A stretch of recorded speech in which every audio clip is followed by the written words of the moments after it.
It's Friday, October 11th, and it's time to break down the big issues facing our nation.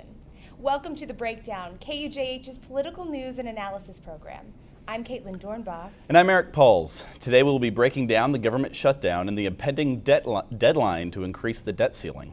And later, KU students Adam Moon and Tyler Childress will join Eric to discuss a proposal to end coalitions in student senate elections. But first, let's catch up on today's latest political headlines.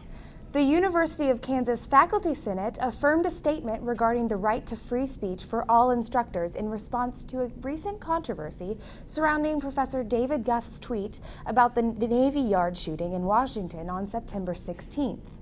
While the statement did not specifically mention Guth, the statement hinted at the situation, an excerpt reading, "Extramural utterances rarely bear upon the faculty member's fitness for the position. Guth has been paid on administrative leave since the controversy began." What this means to you? Well, it seems Guth is not heading off back to campus anytime soon. The KU faculty member statement suggests that he has the right to free speech, but whether that alone will be enough to bring Guth back to campus has not been yet determined. A possibility that has been reported previously on The Breakdown has come to fruition. Milton Wolfe, a Johnson County radiologist, will challenge Senator Pat Roberts in the Republican primary for the U.S. Senate. Wolfe is what many would consider a Tea Party Republican. While Senator Roberts is no moderate, he is still considered mostly a member of the establishment GOP. What this means for you is that it's a race for the Republican side of the U.S. Senate ticket for the state of Kansas. Typically, the Republican wins the race in Kansas, so it is not a wild bet to say that whoever wins the primary could win the general election and become our next senator. This is sure, though, to be a tough-fought primary battle. Millions of Americans would be kicked off food stamps if a House-approved bill cutting $40 billion from the federal Supplemental Nutrition Assistance Program passes through the Senate. Food stamps aren't faring well in Kansas either this year. During the 2013 legislative session, Governor Brownback decided not to apply for the renewal of a federal waiver that provides food stamps to 20,000 Kansans. According to the Lawrence Journal World, Kansas Department of Children and Families Secretary Phyllis Gilmore said the decision not to reapply for the federal assistance program was made to encourage Kansans to go out and get jobs. What this means for you? We hear about all the time about how horrible the economy has been since the Great Recession of 2008, and this correlates with the rise of people receiving food stamps, up 75% since 2007. Now, the state adamantly defends that the cuts in funding to poor people will inspire them to get jobs, but about 320,000 Kansans currently receive food stamps, and now with the proposed cuts in federal dollars to the program, the loss of food stamps for 20,000 Kansas families, some of your neighbors and friends are going to go hungry. Moving on to today's big breakdown issue, the government shutdown and the debt ceiling deadline. You know, if I don't pay my monthly rent on my apartment, my landlord sticks an eviction notice on my door. If I don't pay my car bill, my name is sent to debt collectors and my credit rating goes down. The same principle goes for the government. If the United States does not pay its bills, the government agencies close and the U.S. credibility around the world sinks, much like a credit score. The government shutdown is much more than real. It's much more real than just unfathomable numbers. The widespread closures affect government employees and federal agencies across the nation and right here in Kansas. For example, the Special Supplemental Nutrition Program for Women, Infants, and Children, or WIC, which provides breastfeeding support, nutrition, education, and food stamps to low-income families, would not be able to provide assistance in November and December if the shutdown is reversed.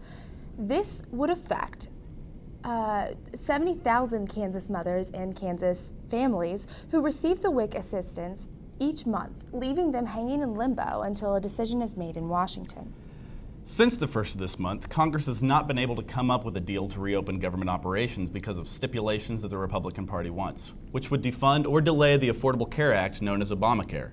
The Republican Party claims, however, that since the president has taken so long to come to the table to talk out a deal or to talk at all, that's where the problem begins. Now, those talks seem to have started. Now, with the October 17th deadline to raise the debt ceiling fast approaching, the United States is heading dangerously close to default. The debt ceiling is like a spending cap. The United States cannot spend more money than the debt ceiling allows. For decades, Congress has raised and raised the debt ceiling without problem under many presidential administrations, from Reagan to Bush, but the gridlock in Washington has made this essential vote into a sort of barter piece for either party's political gain. The government shutdown has put hundreds and thousands of federal employees out of work for the past 11 days, closing national parks, museums, and offices. Meetings held between President Obama and Republican leaders last night at the White House seemed to hint towards an agreement. But if Congress again refuses not to let America pay its bills by the 17th, irresponsibility and partisanship in the legislature will have hit a new low. It is time for Congress and the President to come to the table and talk. Enough of the partisan bickering and standoffish behavior from either side. Nobody is blameless, and the ones suffering are the veterans, the federal workers trying to make ends meet for their families, or our military's fallen trying to handle funeral costs. It is time for politicians to grow up. Enough is enough. You have embarrassed the country, and as I said, it falls on every single politician in every branch of the government. Someone step up and be the leader that we so badly need. Lord knows that we do not have one to be found right now. We'll be right back. Where you go to college makes a statement about you. This place will become a part of you, your identity for life.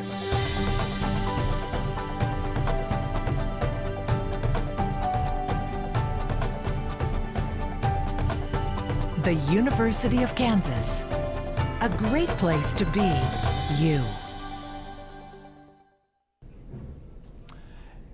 And welcome back to The Breakdown, where we break down the big issues and bring them closer to campus. I'm Eric Pauls, and today I'm delighted to have two students to join us today to break down a recent proposition in KU governance that could change the way that we elect our student leaders. Now, historically, groups of student leaders vying for a seat in the KU Student Senate have joined together to run on the same slate, forming coalitions.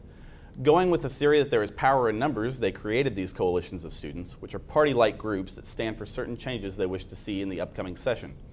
Recent Student Senate election history has been dominated by a coalition called KU United, but many students know that a newly formed coalition called Ad Astra KU in its inaugural election cycle won the elections handedly last year. However, some feel that the coalitions have garnered too much power in Student Senate elections, turning the student leadership process into a process too political in nature. Here to explain the impact of a possible change in the election system is Adam Moon, a Student Senate observer and Finance Committee member, and Tyler Childress, the Student Senate Chief of Staff. Adam and Tyler, and we'll start with you, Tyler, could you start off by telling us what you'd like to see change in the Student Senate process? Well, as you mentioned, last year Ad Astra came in and kind of upset the normal tradition of K United winning. And with that, we had a plan of coming through and changing the way elections are run. And what we want to see is the election system eliminated. And the reason we want to see coalitions removed is, as you mentioned, they bring a lot of power to the system. And at one point, I think that they did allow for ideas to get out. But I think at this point, they exclude a lot of students on campus. They set a tone that is very negative for the Student Senate. And I think it's better to have individuals running and running for their constituencies. Right now, the coalitions are run for the president and vice presidential candidates, and senators are helping out. But I think a lot of times the academic constituencies suffer because their senators are focusing more on the top of the ticket rather than those constituencies.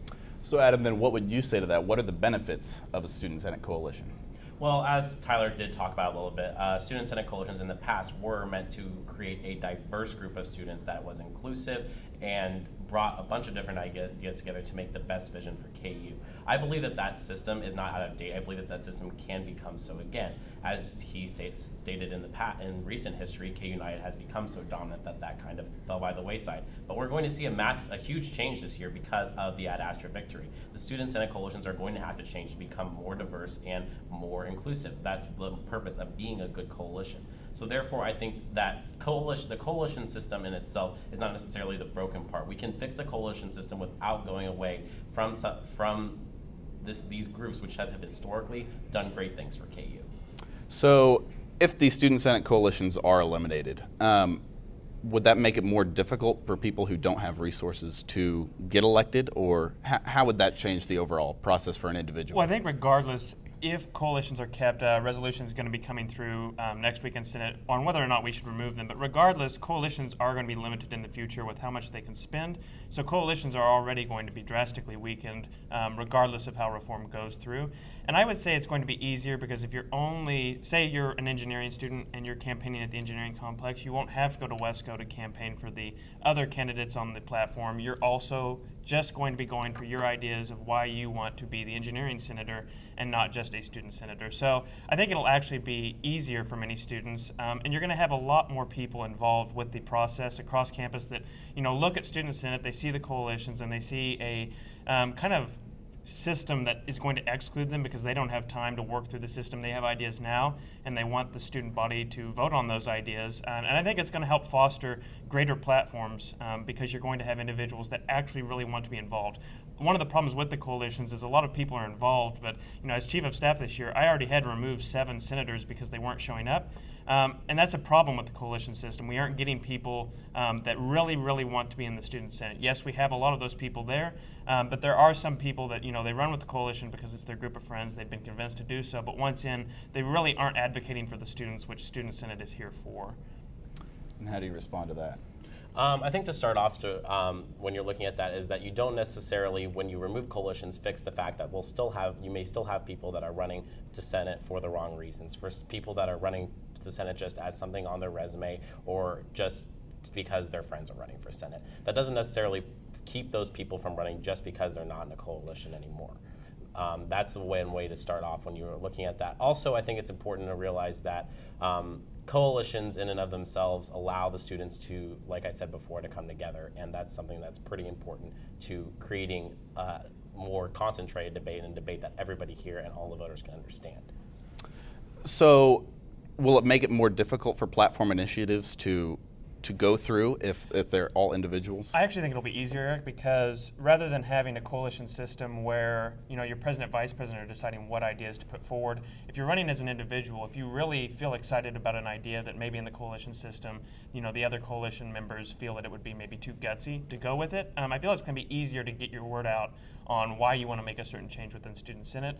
Last year, I think the coalition system creates something where coalitions are just trying to win in number of platforms rather than quantity or rather than quality. And I think by running as an individual, you're going to pick those few issues that you're really adamant about and you think are really going to help students, and you're really going to be out there trying to get people to vote for you. I would disagree a little bit with Adam in that resume builders are fine. I think a lot of times, they do have good ideas. I think it's going to be better because if you're an individual running in the election and putting your resources forward and you don't have the massive coalition structure around you, you really probably want to actually be in the system, whereas in the coalition system you have a lot of free riders, and you have a lot of people that just don't necessarily want to be there to help either the students or either to even be in the Student Senate once their president and vice president have been selected. So if the coalitions cannot be eliminated, what is the next best thing? The next best thing will be limiting them in how much money they can spend. Right now I'm looking at $2,000, but right now I'd really like to just have the coalitions removed. There's going to have to be a system of caucusing so that alumni can't decide, who the next president of a coalition should be. It should be something that current students in the coalitions decide. And I think we're just going to have to drastically see how we can limit the power of the coalition system. Right now, as I'm working on election reform, I'm finding that it's going to be very difficult to do so, and that it would probably be in the best interest of the student body to eliminate coalitions to have a more positive Student Senate environment and more positive Student Senate elections. 25% voted in the last election, and they voted for the side that's wanting to change the elections and make them more positive so that the changes that they see are something that they want.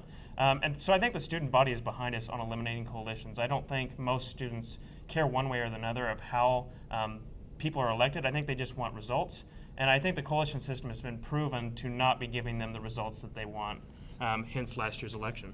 So what reform, if any, would you like to see specifically gone to improve the coalition system? I think Tyler and I agree in the fact that spending caps and things of that nature would better serve the system because it would weaken the power of two massive coalitions and perhaps allow for more diversity and more coalitions with different ideas to come into the system. However, I think that the coalitions are still important and they are still essential to us being able to freely express who we want to run with, whose ideas we agree with, and what students we want as our president. If I'm an engineering student, I still want to be able to say that I support so-and-so for the presidency and I support so-and-so for my other engineering positions. And the only way that you could actually truly eliminate coalitions is to prevent people from doing that, because otherwise coalitions would just become nameless groups of people running together.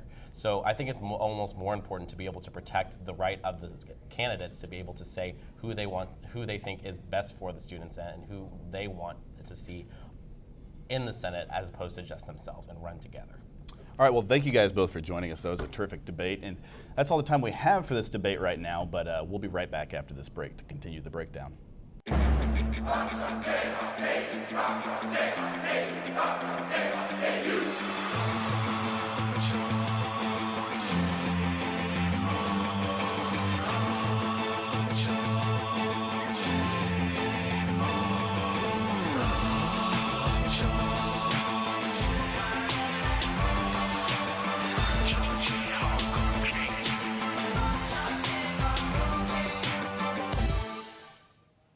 Welcome back to The Breakdown. That's all we have for this week. I'm Caitlin Dornbos. And I'm Eric Pauls. And we appreciate you tuning into The Breakdown.